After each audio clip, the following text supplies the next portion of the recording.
Our keynote speaker for today is a visionary entrepreneur, physician, and founder whose commitment to innovation helped make this school possible. John Shufeldt is a man of many accomplishments. He holds an MD, JD, and MBA, and is board certified in emergency medicine. He obtained his MBA, JD from ASU, as well as a Six Sigma Black Belt from the Ira A. Fulton Schools of Engineering in 2015. He founded the urgent care company NextCare in 1993, growing it from a single clinic to a network of 60 facilities across 6 states. He has founded a number of other health ventures, including national telehealth provider MeMD in 2010 and Tribal Health in 2015 to address critical health care disparities in Indigenous communities. Please welcome Dr. John Shufeldt.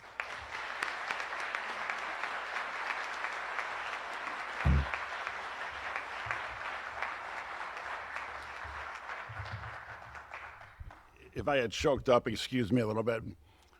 Distinguished faculty, totally amazing staff, families, friends, and most importantly, the inaugural class of the ASU John Shufeldt School of Medicine and Medical Engineering. That still sounds like a mouthful. Welcome. To parents, first off, to the parents, let me say thank you. I was able to spend some time on Monday with these amazing students, and I have to tell you, I left there as enthusiastic and hopeful about the future of medicine that I've ever been. You guys crushed it, so thank you. Years ago, I was an emergency medicine resident, and I walked by this patient and was immediately struck by the look on his face.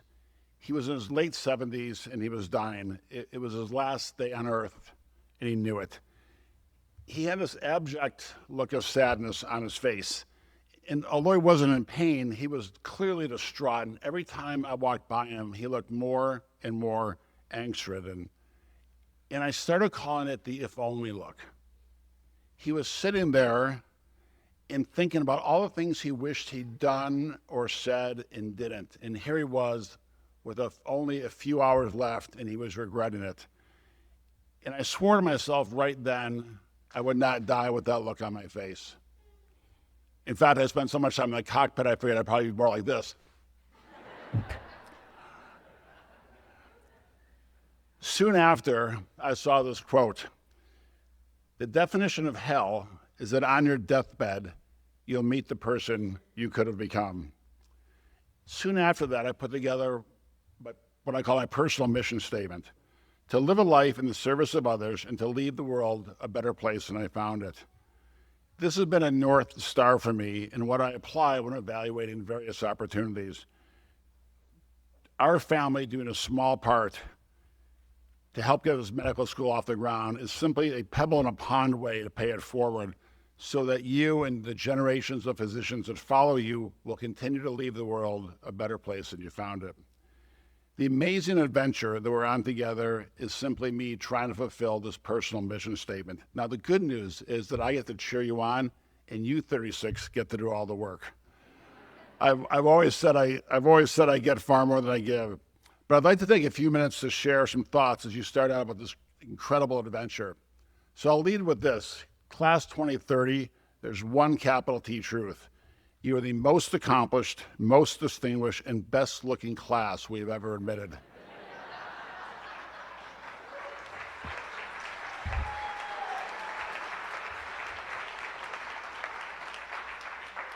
Clearly, one of the advantages of being the inaugural class, you are statistically and historically undefeated, so strong work. You've taken every class and test someone could think to require, as well as done research, service, shadowing, scribing, written applications, secondaries, been interviewed. You've managed debt anxiety, family expectations, and this strange pre-med obstacle course that seems to test whether a person can remain human while being optimized for a career in medicine. And yet you're here, which is really good because we've been waiting for you. Medicine needs people who can survive an absurdly demanding system without becoming absurdly demanding themselves.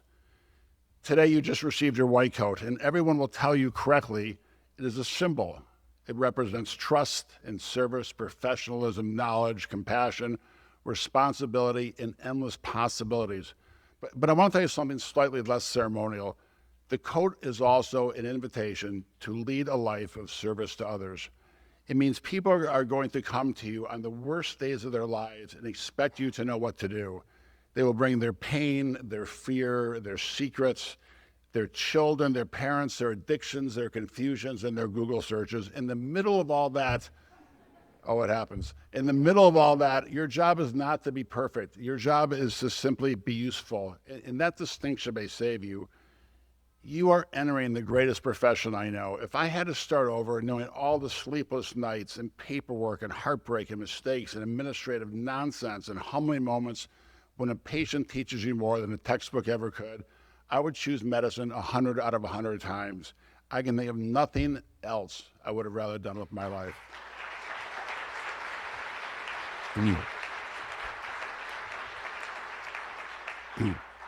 So I want to talk a little bit more about not what the code offers, but what it asks of you. And it's three things. It asks you to stay wide, it asks you to stay steady, and it asks you to stay grateful. And because you're the first class, it asks you to build a culture worthy of the trust that code announces before you've quite fully earned it. So let's start with the first one. The first thing is the code asks you to stay wide. I've always been a doctor and. That is a doctor and something else. So for me, it was an entrepreneur and a lawyer and pilot and a student. Doctor and wherever my curiosity led me, it would not leave me alone. What I'm saying is that medicine is not a box, it's a platform, and it's a platform to leap off of. It gives you a way to see the world. It teaches you how to walk into uncertainty, gather facts, make decisions with incomplete information, and accept responsibility for the outcome. Medical training gives you skills that are useful everywhere. The danger, however, of medical training is it can make you narrow before it makes you wise. You learn the language, you learn the rituals, you learn the hierarchy. Some narrowing is necessary. You can't practice medicine casually, you can't dabble. Competence requires discipline and grit. Wisdom, however, requires range. So keep the other parts of yourself alive. Keep the engineer, which you'll get, the musician, the coder, the athlete, the rabbi, the person who loves history, robotics, public policy, golf, or some hobby your future residency director won't fully understand, but it may keep you sane. So basically stay incredibly curious.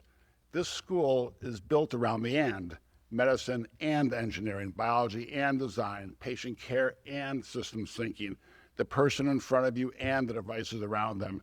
That matters because many problems in healthcare are not just medical problems, they're process problems, access, communication, technology, design, equity, finance, and too often, unfortunately, courage problems.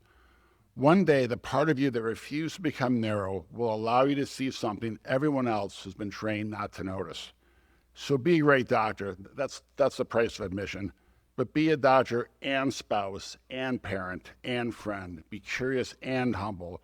Be ambitious and kind. Be deeply technical and wonderfully human. Wear that white coat with pride and never let it become the whole of who you are. Let it represent not only what you know, but how deeply you care. The second thing the code asks you is that you stay steady. Calm is contagious, but so is panic. And panic actually may be more contagious because it has better marketing. Anyone who has spent time in an emergency department or ICU knows this about panic. The patient is crashing, the alarm's going off, someone's asking you to set up the airway, someone's wondering where the blood is, the family's outside, the stakes are extreme. And then without announcing it, someone will start looking for a thermostat. Someone will set the emotional temperature. Make sure it's you. Not because you are the loudest, not because you're performing authoritatively, not because you are pretending nothing is wrong. Real calm is not indifference. It is not detachment from suffering. It is a disciplined decision to be fully present without being owned by the chaos. William Osler called this equanimous, often described as imperturbability and equanimity. When the room is heating up, your job is to lower the temperature. The patient does not need your fear. They've got plenty of their own. The team does not need your drama. They need your clarity. And this does not just apply to clinical situations. Take what you learn and be steady throughout your training and your life. Your classmates do not need your competitiveness masquerading as excellence. They need your collaboration. Your family does not need anxiety about your exams, your patients, or your schedule. They need your emotional presence. Calm is not a personality trait you either possess or lack. It is practice. You build it by preparing well, telling the truth, listening carefully, admitting what you don't know, and asking for help early. There's a line often attributed to Viktor Frankl, renowned physician, author, and Holocaust survival.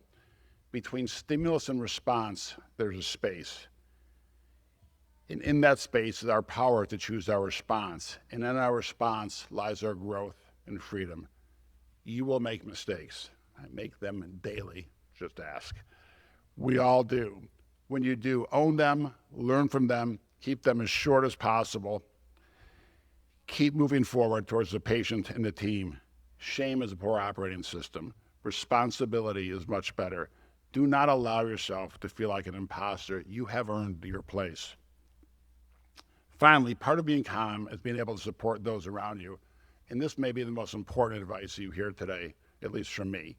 Medical school has a way of making highly accomplished people feel for the first time in their life average. You have all been stars, and now you are in a room full of stars, so the lighting is going to feel a little bit different. There will be moments when someone sitting near you is quietly falling apart. They may look polished. They may still be saying, I'm good, in that unconvincing way someone says, I'm good, while their soul is crying for help. Pay attention, share wisdom, check in, engage people, celebrate each other's wins. And when a friend is struggling, be the one who helps, not the one who helps them hide. When you are struggling, say so. It is not weakness, it's actually courage. The great lie in medicine is that competence requires invulnerability. It doesn't. In fact, the opposite is true. The safest doctors are the ones who know when they need help and ask for it early. There is a moment in every crisis, clinical or otherwise, when you can either give in to the chaos or choose calm. So choose calm and then remain steady. The third thing the code asks is that you stay grateful. Gratitude is not pretending everything is fine. It is not ignoring death and exhaustion and bureaucracy or that ridiculous experience of checking and boxing in the EHR 17 times just to prove the thing you just did. Gratitude is not denial. Gratitude is attention. It is a knowledge that you get to do this. You get to be in the room. You get to learn the language of the body. You get to hold someone's hand during surgery, before surgery. You get to tell the family the good news, and you get to share the truth when the news is tough. You get to be trusted by people who you met 5 minutes ago because the white coat says you're there to help. And yes, some days the work will make it feel difficult to be grateful. Some days gratitude will be buried under fatigue and cynicism and inbox message and difficult patients and difficult colleagues and prior authorizations. I know what happens when gratitude disappears. You may remain efficient, you may remain productive, you may even remain impressive, but you will become numb. The danger in numbness is that the patient can feel it before you realize it. So practice gratitude deliberately. Thank the nurses, thank the techs, thank the environmental staff, thank the person who answers the phone at 2 a.m., thank the patient who lets you learn from them, thank your family for absorbing the strange emotional weather of loving someone in medicine, thank your classmates because they're about to see you at your best, your worst, and your most sleep deprived. And someday when you are tired and someone looks at you and says, thank you, doctor, let it land. Don't brush it off too quickly. Let it remind you why you started. Let it be the why of you being here today. Now, because you are the inaugural class, the code asks something unusual of you. You are not just entering the school, you are creating one.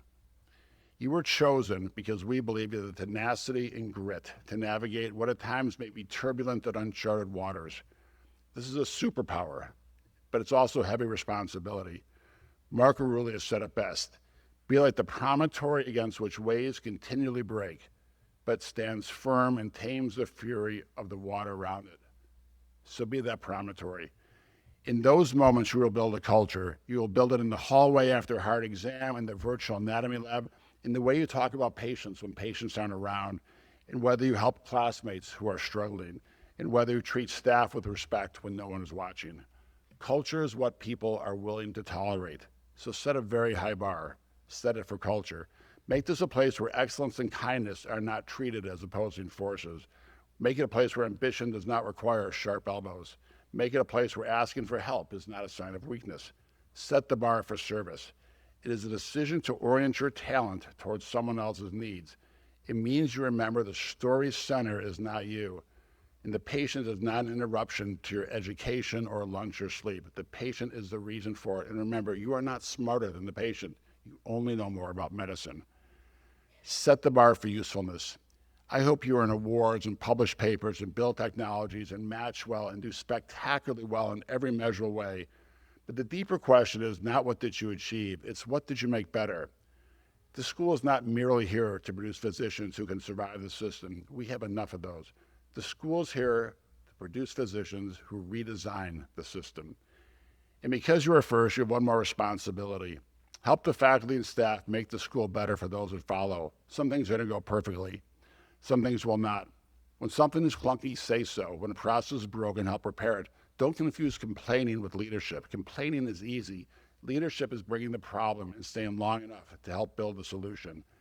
At some point, every physician has to decide what sort of wake they want to leave behind. And I mean wake is the disturbance you create by moving through the world. Every interaction creates a ripple. Most are small. You teach someone a phrase that helps them comfort a family. You show a colleague how to hold an ultrasound probe. You apologize when you're wrong. You call a patient back yourself. You stay a few extra minutes. You make the system slightly better for the people that come after you. Those ripples will travel farther than you think. This is the pebble in the pond. You may never see the far shore. That's part of the deal. You will help people who will never remember your name. You will teach people who will later teach others. You will comfort families who will carry your words with them for the rest of your lives. You will make decisions on ordinary Tuesdays that echo for decades in the lives of people you met 5 minutes ago. That's medicine. It is both intimate and enormous at the same time. So be the pebble.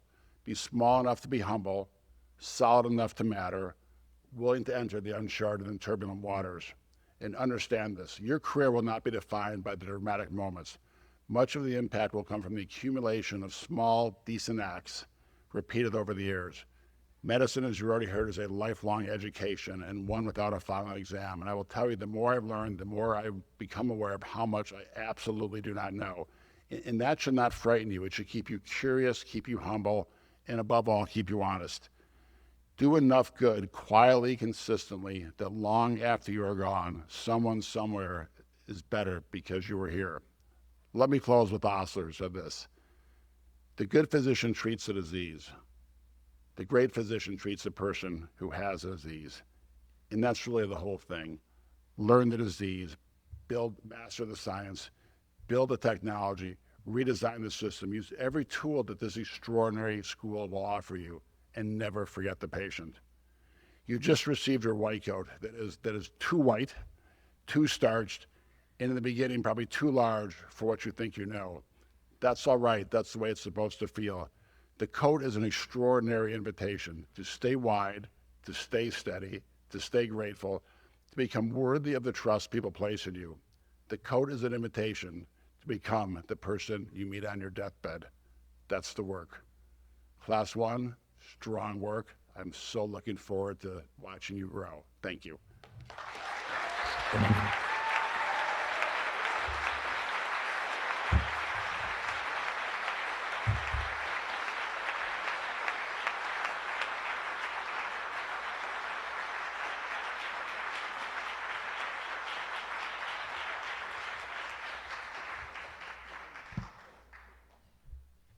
Thank you so much for that inspiring talk. Next up, a tradition that we're starting here at the John Shufeldt School of Medicine and Medical Engineering is the creation of a class oath. Oaths represent a starting point, a foundation upon which curricula and learning can be built. The students came together and created their own class oath during the Becoming a Physician Engineer course this week. Through reflection, discussion, and consensus, they identified the principles they believe should guide them as physician engineers and as members of this new community. The oath you are about to hear reflects not only their individual aspirations, but the culture they helped to build within this institution and the professions. I now invite all students to please stand for the recitation of the oath, and class member Bryce Axe will lead the oath.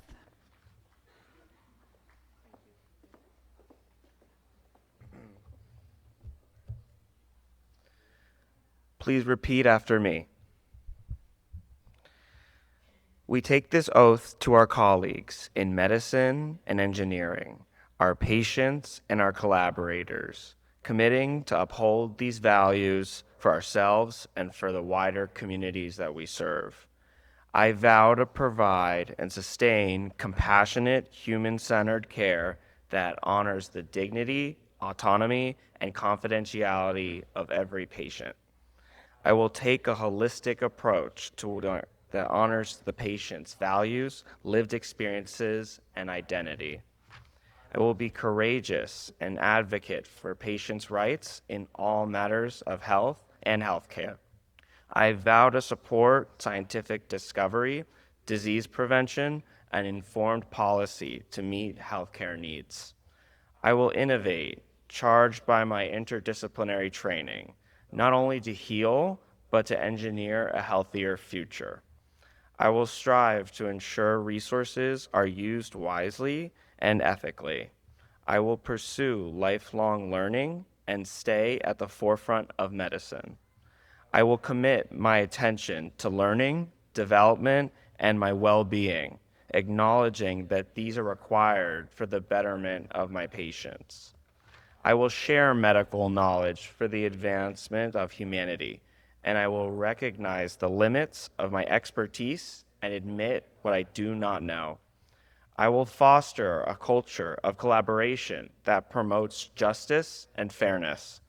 I promise to embody the values of humility, integrity, and respect in my practice. From here and onwards, I accept my calling to serve and cherish the privilege of becoming a physician engineer. Thank you.